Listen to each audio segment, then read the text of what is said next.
Hello, good night. এখন 11:15 বাজে, রাত 11:15 বাজে। কর্তাবাবুর জন্য করেছি বেগুন ভাজা, এই যে গরম গরম বেগুন ভাজা, বাঁধাকপির তরকারি, আর এই যে পরোটা করেছি। পরোটা পেলে তো আর কথা নেই, খুব ভালোবাসে পরোটা।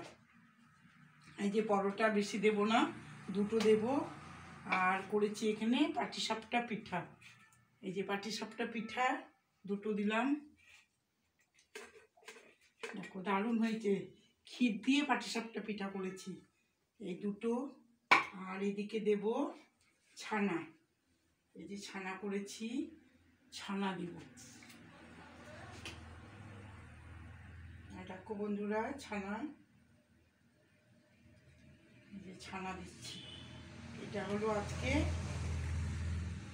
রাতের খাওয়া দাওয়া আমাদের। আর তোমরা তো জানো আমি পরোটা খেতে ভালোবাসি না। এই যে আমার জন্য রুটি করেছি, এই যে দুটো রুটি করেছি আমার জন্য। দুটো রুটি দিয়ে বেগুন ভাজা আছে, এই যে বেগুন ভাজা আছে আমার, ফুলকপি বাঁধাকপির তরকারি আছে, এটা আমি নেব, এই হটপটেই নিয়ে নেব। যাক, এটা একটু দেখাই। এটা হলো আমার কর্তাবাবুর খাওয়া দাওয়া। খাওয়া দাওয়া কিন্তু একেবারে দারুণ চাই, একদম সুন্দর পরিপাটি করে দিতে হবে। কাঁসার বাটিতে না দিলে উনি খাবেন না। মুড়ি যদি দেয় কাঁসার বাটিতে লাগবে। আমি নাম কি দিয়েছি আমার, সোনার বাটি। কাঁসার বাটিকে সোনার বাটি বলি। আর সোনার বাটি যদি এইদিক ওদিক হয়েই যাচ্ছে তাহলে আর রক্ষা নেই, রক্ষা নেই। কোথায় গেল আমার সোনার বাটি? আমার সোনার বাটি কোথায় গেল?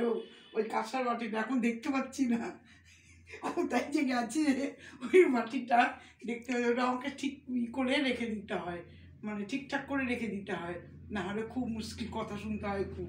এত সব করি তবুও কথা শুনতে হয়।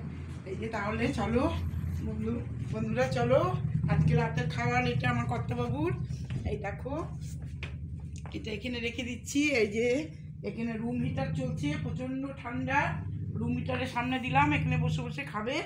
আচ্ছা ঠিক আছে, তাহলে আমার খাবারটা আনতে গেলাম। ঠিক আছে, তোমরাও খাওয়া দাওয়া করে নাও, ভালো থেকো, সুস্থ থেকো। আমি তো ঠান্ডাতে ভীষণ হয়ে গেছি, কাতর হয়ে গেছি, ভীষণ ঠান্ডা লাগছে সবসময়, মানে পরে থাকছি, গরম জামা কাপড় পরে থাকছি, সবাই পরে থাকে, আমার বোধহয় একটু ঠান্ডাটা বেশি। যাই হোক, ঠিক আছে, রাখছি তাহলে, টাটা।